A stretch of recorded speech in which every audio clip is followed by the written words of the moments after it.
After McLaren's double podium, the tide is shifting in the Constructors Championship, which means that Red Bull are no longer the dominant team, but rather this is turning into a three-way battle. If we assume that the disaster class by Ferrari is just in Montreal, then especially with the form Perez has, it's looking more than likely that Red Bull will lose out on one of its titles, and not in a good way.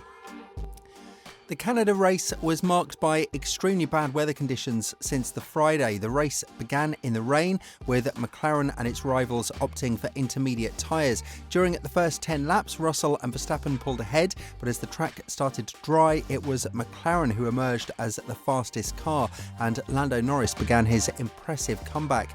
The Briton and his teammate Oscar Piastri began lapping over a second faster than the squad's rivals as the track dried and everyone remained on intermediates, and within a few laps he caught up and overtook the leaders, and it looked very promising for the Woking team until Logan Sargent's accident brought out the safety car. Surprisingly, McLaren decided not to pit Norris, and despite having a 6-second lead, which would have allowed him to stop and retain his position, the team's strategists chose to keep him on the track. Meanwhile, Verstappen, Russell and Piastri did pit, and Norris tried to push hard on the drying track, but his intermediate tyres were only effective in the first two corners, leaving him at a massive disadvantage. Norris eventually pitted for dry tyres, losing positions to Verstappen and Russell, and after the safety car period ends, Norris managed to pass Russell but couldn't catch Verstappen, who secured his 60th F1 victory. Despite Lando's P2 finish, this was a result that felt like a missed opportunity given the speed of the MCL38. Asked whether there was any reason other than the timing of the first pit stop that contributed to Norris missing out on the second win of the season, Stella replied, "Not later in the race. I think later in the race things unfolded. Mercedes should have finished ahead of Lando, so if anything we maximised what was available after the safety car. Without the safety car, then I think Lando could have accumulated such a large advantage that then we could have tried to make it onto the end on the dry tyres. I think Mercedes, they could have caught up because they were a few tenths of a second faster than us." Stella confirmed that it could have been done, admitting that Norris got unlucky with the safety car timing, having returned to the race now P3. "We took a quick look. It looks like he was 1.5 seconds from the pit from the time actually where you need to turn or you'll go in straight," said Stella. "In hindsight, we could have told the driver in case of safety car, pit, so he would have just reacted instinctively to just pit, but we were monitoring the intensity of the rain, and this intensity in the last few minutes was kind of reducing, so we didn't want to pit unnecessarily for a new set of inters when this set of inters could have been good enough in case of very light rain." But Norris is confident that McLaren, alongside teammate Oscar Piastri, can compete for the Constructors' title. He believes McLaren has one of the best lineups in F1.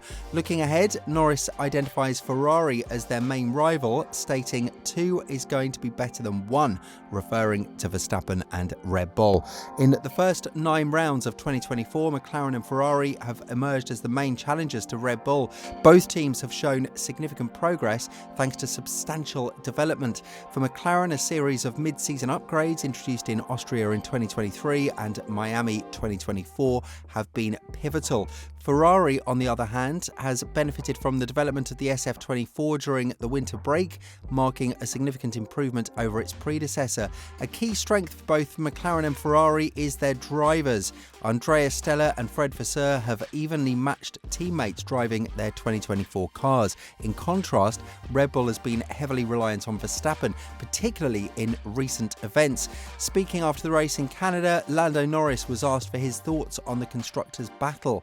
"To be honest, at the minute, I think it's between Ferrari and us. Yeah, so we'll keep pushing. I think that's one of our biggest strengths at the minute. We have 2 drivers as McLaren who are up there not making mistakes and getting pretty much everything out of the car every single weekend.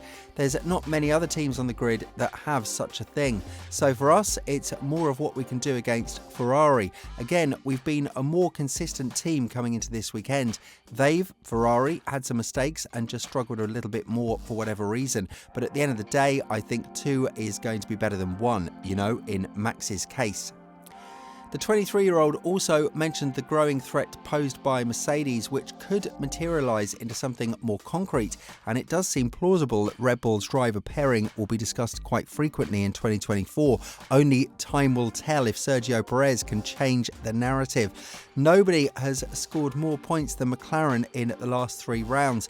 Lando Norris and Oscar Piastri regularly optimise the MCL38's potential, which is capable of race victories at various circuit configurations. They are even competitive at low-speed circuits like Canada, traditionally a bogey track for the team.